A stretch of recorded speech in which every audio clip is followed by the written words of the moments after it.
पूर्व में सुखिया अपने पति रामचरण, सास रामगुनी के साथ हंसी खुशी रहती थी। यूं तो सुखिया में सब बातें अच्छी थी, वह बहुत हंसमुख थी, व्यवहारिक भी थी, लेकिन वह कंजूस बहुत थी। वह कंजूसी के मारे खाने में ज्यादातर रूखा सूखा और कम खाना बनाती थी, इसलिए रामचरण और रामगुनी को अक्सर भूखे पेट रहना पड़ता था। रामचरण कहता, अरे सुखिया, जल्दी से कुछ बना दे तो मैं काम पर जाऊं। हाय मेरी मैया, मैं तो मर गई, मेरे पेट में दर्द हो रहा है, हाय खाना कैसे बनाऊं? अरे कैसे बहाना बना रही है तू? अभी तो तू बिल्कुल ठीक थी। सीधे सीधे क्यों नहीं कहती कि मैं खाना नहीं बनाऊंगी? सुखिया तमक कर बोली, तुमको दूसरों की तकलीफ तो पता नहीं चलती है, बस अपना आराम चाहिए।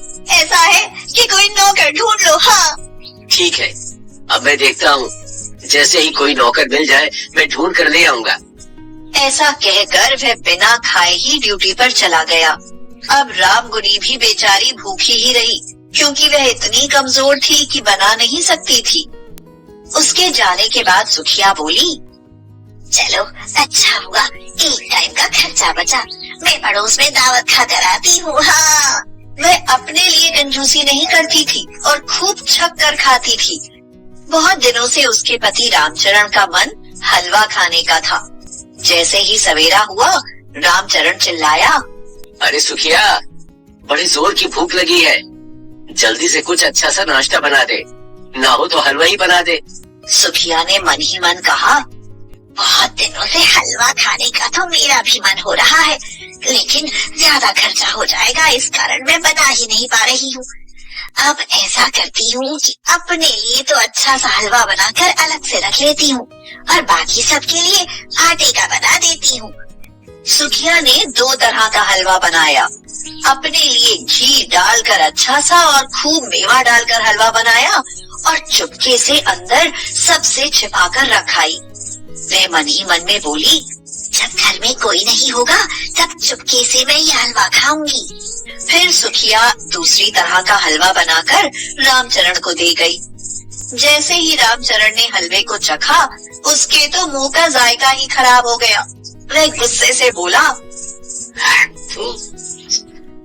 ये कैसा हलवा है? अरे ना तो ये मीठा है, ना इसमें कोई स्वाद है। इसमें तो तूने जरा सा गुड़ डालकर आटे की लई बना दी है, या फिर ये पुलटिश है। अरे ये तो मेरे गले से नीचे नहीं उतर रहा है, उठा ले जा ये आटे की लई। कितनी महंगाई है, तुम्हें पता है? ना तो सूजी है, ना मेवा है, ना घी है, ना चीनी है, फिर भी तुम्हें अच्छा नहीं लगा तो मैं माँ जी को दे देती हूँ।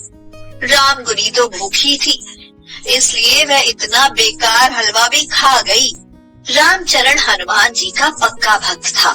वह रोज उनकी सच्चे दिल से पूजा किया करता था, इसलिए हर बात में बजरंग बली का नाम जोड़ लेता था। रामचरण अपना माथा ठोक कर बोला, हे बजरंग बली, ये कैसी औरत मेरे पल्ले बांधती है। फिर वह सुखिया से बोला, मैं इतना ज्यादा कमाता हूँ, इतने ज्यादा रुपए लाता हूँ, तो फिर तुझे अच्छी चीज बनाने में क्या दिक्कत है? वो रुपए कहाँ जाते हैं?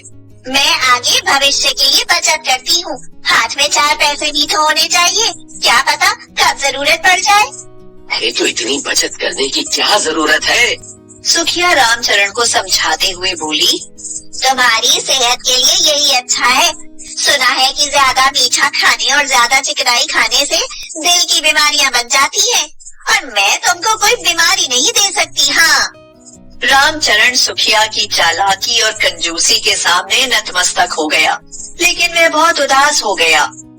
आज मंदिर में जब वह हनुमान जी को जल चढ़ाने गया तो ठंडी सांस भरकर बोला, हे बजरंग बली, सुखिया मेरे मन की कोई चीज बनाकर खाने को नहीं देती, ऊपर से हर समय बीमार होने का नाटक करती है। कभी पेट में दर्द होता है तो कभी सिर में, और वो खाना बनाने से बच जाती है। मैं हलवा खाना चाहता हूँ, आज आप मेरी मुराद पूरी कर दीजिए। तभी उसके पास एक छोटा सा लड़का आया और बोला, बाबूजी कुछ खाने को दो ना। तुम्हें भीख मांगते हुए शर्म नहीं आती? कुछ काम हम नहीं कर सकते क्या? इस पर वह लड़का बोला, मैं तो काम करना चाहता हूँ बाबूजी, लेकिन मुझे काम कौन देगा? तो तू मेरे घर चल, तू बस खाना बना दिया करना, मैं बदले में तुझे खाना और कपड़े दिया करूँगा। इस बात पर वह लड़का खुश हो गया और बोला, ठीक है, चलिए बाबूजी, मैं तो बहुत खुश हूँ। अरे नाम तो बता अपना। मेरा नाम जंगी है। रामचरण उसको लेकर अपने घर आ गया और हाँक लगाई। ओ सुखिया, अरे देख कितनी बड़ी खुशखबरी है, मुझे काम करने वाला लड़का मिल गया। अब तुझे तकलीफ नहीं उठानी पड़ेगी, यही मेरे लिए खाना बनाया करेगा। सुखिया झटके से उठकर बैठ गई और बोली, हाय, ये तो बहुत बड़ा गजब हो गया। लेकिन ऊपरी मन से बोली, ठीक है। जंगी, चल दिखा अपना कमाल और मेरे लिए फटाफट अच्छा सा हलवा बना। ठीक है बाबूजी, अभी 2 मिनट में लो। जंगी किचन में घुस गया और उसने कुछ सामान भी नहीं मांगा। उसने तुरंत एक बड़ा कटोरा भर के बढ़िया सा हलवा लाकर रामचरण के सामने रख दिया। वह हलवा रामचरण और रामगुनी ने बड़े मजे से खाया। वाह जंगी वाह, हलवा खाकर तो मजा आ गया। इतना अच्छा हलवा तो मैंने जिंदगी में कभी नहीं खाया। हलवा देखकर सुखिया चौंक गई। वह मन ही मन में बोली, अरे ये हलवा तो मैंने बनाया था और ये कटोरा भी वही है, फिर ये जंगी के हाथ में कैसे आ गया?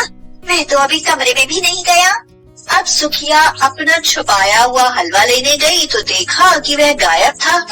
यह देखकर वह आश्चर्य में रह गई और मन ही मन में बोली, मैंने तो हलवा ऐसी जगह छुपा कर रखा था कि किसी को सपने में भी नहीं पता चलता। फिर यह जंगी को कैसे मिला? क्या वह जादूगर है?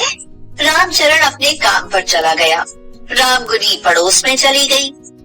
जंगी से बदला लेने के लिए सुखिया ने उससे पूरे दिन काम करवाया। सुखिया ने रामचरण से चुराकर संदूक में रुपए जमा कर रखे थे, जिन्हें वह कभी भी खर्च नहीं करती थी। संदूक में उसने भारी और मोटा सा ताला लटका रखा था। एक दिन सुखिया के दरवाजे पर साधुओं की एक टोली आई। वे कीर्तन गा रहे थे। अलख निरंजन, बेटी कुछ खाने को मिलेगा, बहुत जोर से भूख लगी है। महाराज, हमारे घर में कुछ भी नहीं है। बाहर ही जंगी खड़ा था। उसने कहा, आप लोग बैठ जाइए, मैं आपके लिए खाना बना कर लाता हूँ। सभी साधु लोग बैठ गए। जंगी रसोई घर में गया। पीछे से चुपके से सुखिया भी देखने के लिए गई। जंगी ने हवा में हाथ हिलाया और उसके हाथों में पकवानों से भरे हुए बर्तन आने लगे। सुखिया की आंखें आश्चर्य के मारे फैल रही थी। वह खाना बाहर लाकर सुखिया से बोला, मालकिन, अब आप ये खाना इन लोगों को खिला दीजिए। सुखिया उन साधुओं को खिलाने लगी। उसके बाद जंगी के हाथों में नोटों की गड्डी आ गई। उसने सुखिया को आवाज दी और कहा, मालकिन, आप ये रुपए इन लोगों को बांट दीजिए। सुखिया ने हैरानी से देखा कि यह तो उसी के संदूक में रखे रुपए थे। वह मन ही मन सोचने लगी, जंगी जब कमरे में नहीं गया तो उसके हाथ में रुपए कैसे आ गए? परेशान सी होकर उसने वे सारे रुपए साधुओं को बांट डाले। अब सुखिया का मन बदल रहा था। वह उन साधुओं से बोली, बाबा जी, आप फिर से आना अगली बार। शाम को सुखिया और रामचरण ने बड़े विधि विधान से बजरंगबली की पूजा की और बजरंगबली को माला पहनाई।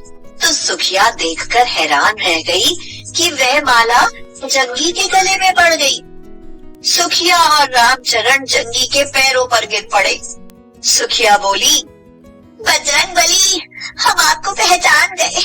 मैं बहुत कंजूस थी और गलत बिहेव कर रही थी। इस वजह से आप मेरा हृदय परिवर्तन करने के लिए आए थे। मेरा सारा लालच आपने खत्म कर दिया। अब मैं कभी कंजूसी नहीं दिखाऊंगी। धन्य है प्रभु, धन्य है। सुखिया की जैसे ही आंखें खुली तो देखा जंगी वहाँ से गायब था और फूलों की माला बजरंगबली की मूर्ति में पड़ी हुई थी। यह चमत्कार देखकर सुखिया और रामचरण मुस्कुराने लगे। सच्ची भक्ति से पुकारे गए भगवान दौड़े चले आते हैं। तो दोस्तों, कहानी अच्छी लगे तो वीडियो को लाइक करें और चैनल को सब्सक्राइब करें। मिलते हैं अपनी अगली वीडियो में, तब तक के like, take care, bye bye.